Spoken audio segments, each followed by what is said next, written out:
Chapter 1. Forever. Sue, our ship transcends time and space. Over the years, when people asked me how long I'd known Carl Brewer, I'd frequently reply, forever. It may sound melodramatic, but it was never intended to be. Indeed, it has always seemed to me to be the only true answer. Upon hearing this, some would look at me perplexed, while others would smile knowingly and nod in understanding. The course of our lives was altered the moment we met in March 1963. I was 18, a shy, retiring teenager studying for my grade 13 exams at West Hill Collegiate in Scarborough, Ontario. That fall, I hoped to be accepted at McGill University majoring in French. My goal was to be a high school French teacher. Carl, meanwhile, was well established as a defenseman with the Toronto Maple Leafs, a Stanley Cup winner, an NHL All-Star, and an eccentric who cut the palms out of his gloves and gripped his hockey stick barehanded. He was also recently married.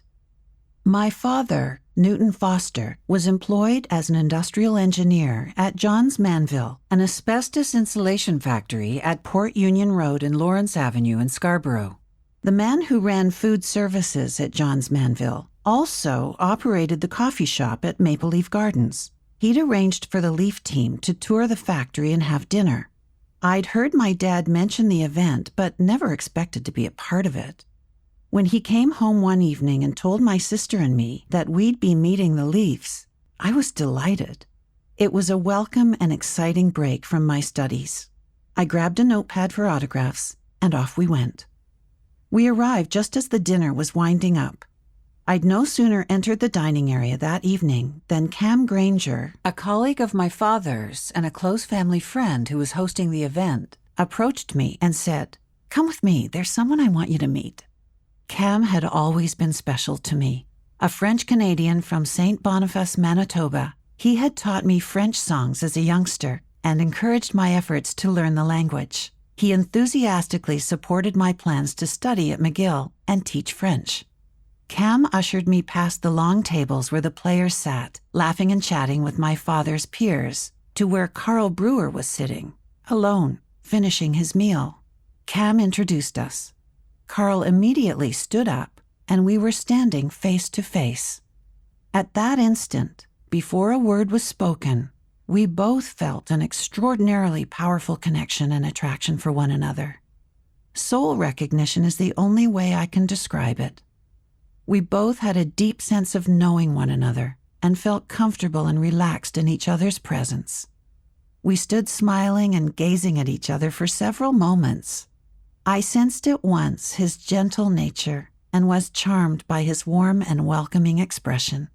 He was soft-spoken and inquired with genuine interest about my studies and plans for university.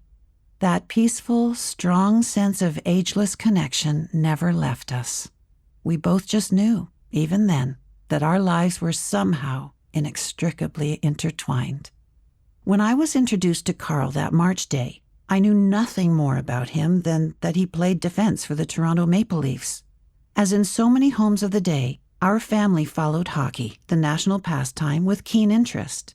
On Saturday nights, we gathered in front of the black and white television set in the living room, with a fire crackling in the fireplace and the wonderful aromas of a delicious dinner prepared by my mother still permeating the air. We sat transfixed to the grainy screen, listening to the catchy theme song and the voices of Hockey Night in Canada, Foster and Bill Hewitt, as the game got underway. Later on, a high school classmate, Gary Milroy, played for the Junior A Toronto Marlboros, and we often went to the Sunday afternoon doubleheaders at the Gardens to cheer for the Marlies, many of whom were the Leafs of the future, until our voices were hoarse. So to meet the Leafs was a tremendous thrill for my sister and me, not to mention our father. Although we didn't realize it at the time, Carl and I shared many similar traits. We were both shy, almost to the point of being outsiders. I was uncomfortable with people my own age, and Carl was often on a different wavelength from his teammates. Carl and I would come to see hockey as his temporary calling, and not the thing that defined his life. I always felt this was the reason our relationship grew and endured. It wouldn't have mattered what he did. Our strong connection came from a dimension beyond the sport.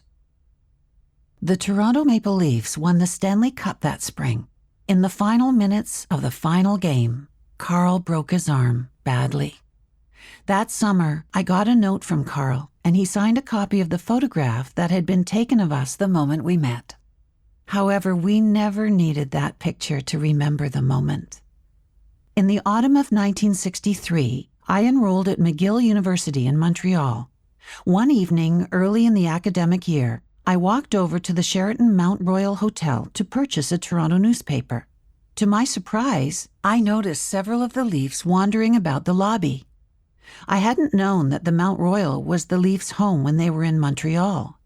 To my bigger surprise, Eddie Shack came up to speak to me. In conversation, I mentioned having met Carl back in March. He told me that Carl would really like to see me and suggested that I return to the hotel around 6 o'clock when the guys would be leaving for the Forum. I did return to the Mount Royal that evening and met up with Carl. He actually spotted me first, recognizing the McGill logo on a notepad I was carrying, and approached me. I hadn't noticed him because he was wearing his black-rimmed camouflage glasses. We chatted amicably and arranged to meet after the game.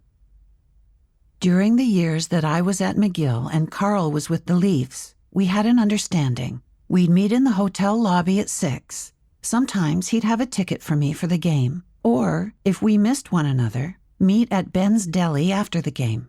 Carl loved the smoked meat sandwiches at Ben's. We used to sit at the back of the restaurant, Carl hoping not to be recognized by any hockey fans, eating our smoked meat. Carl would down about a half a dozen glasses of Coke.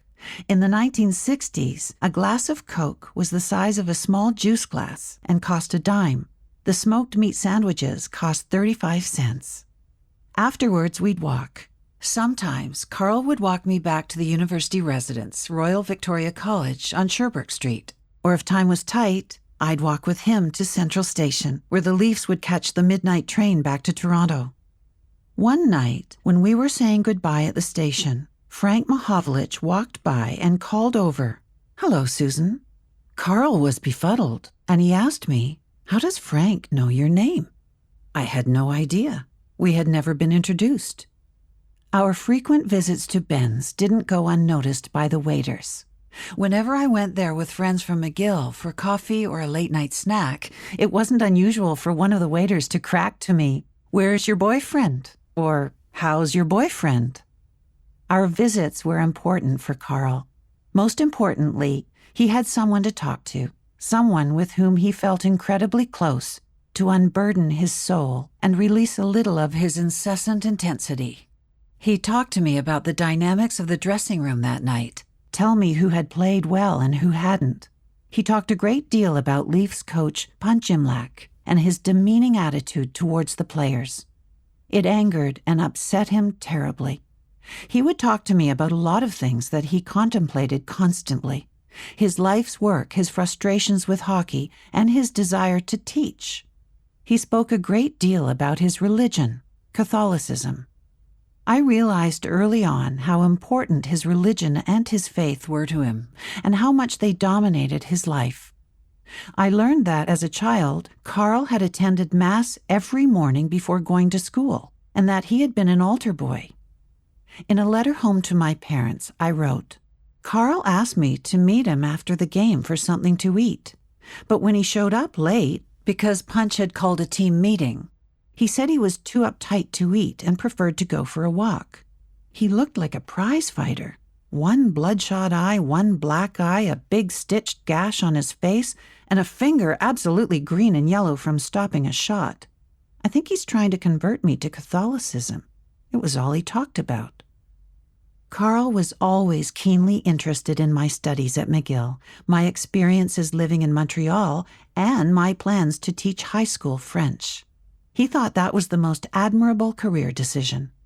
He observed with noticeable envy how quickly I was getting my university credits and how much longer it was taking him as he studied in the off-season. It was apparent to me that Carl was somewhat of an outsider among his teammates. He didn't drink in those days, and that made it more difficult for him to socialize with the other players. Many a time, he said, The guys are either out drinking or looking for someone to get laid, and me, I'm better off than any of them because I have you.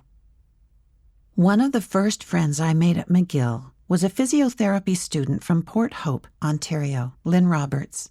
Her brother was Jim Roberts, a role player with the Montreal Canadiens.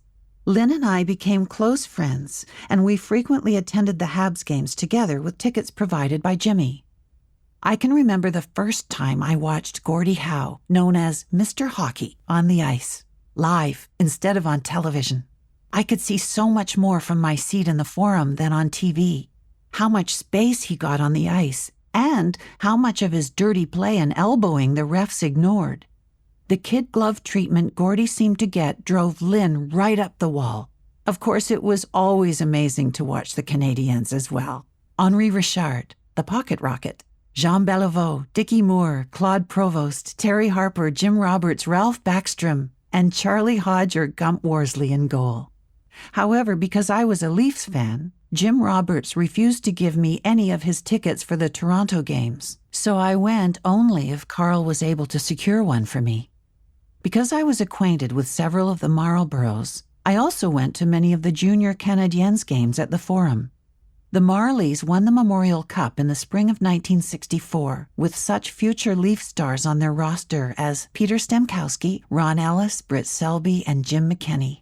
I always cheered for the Toronto teams and would invariably find myself covered in popcorn tossed at me by the rabid Montreal fans. It was a special privilege to be an insider and to meet such former NHL legends as Harry Watson, who accompanied the team with his son Barry, a left winger with the Marlies. During the summers, when I was home in Toronto, it was not unusual for Carl to phone and have long chats, or simply to show up at my door and ask me to go with him for a coffee and a talk.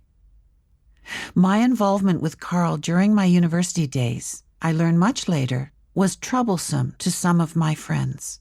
Mary Ella McGill, a close friend from our days at McGill, was prompted to comment, "What did Susan do at McGill? She studied and she went out with Carl. We all thought she was throwing her life away, but what did we know?" In the late winter of 1963, Carl Thomas Brewer was on top of the hockey world. He and his defense partner Bobby Baun, along with Tim Horton and Alan Stanley, comprised what was arguably the most effective defense corps in the National Hockey League. By the end of the 1962-63 hockey season, the Leafs had won their second consecutive Stanley Cup, and Carl Brewer was chosen a first-team All-Star. Despite all the attention, the accolades, and the awards, however, Carl remained somewhat separate from hockey. The game consumed his life, but he didn't fit in. He never would truly fit in.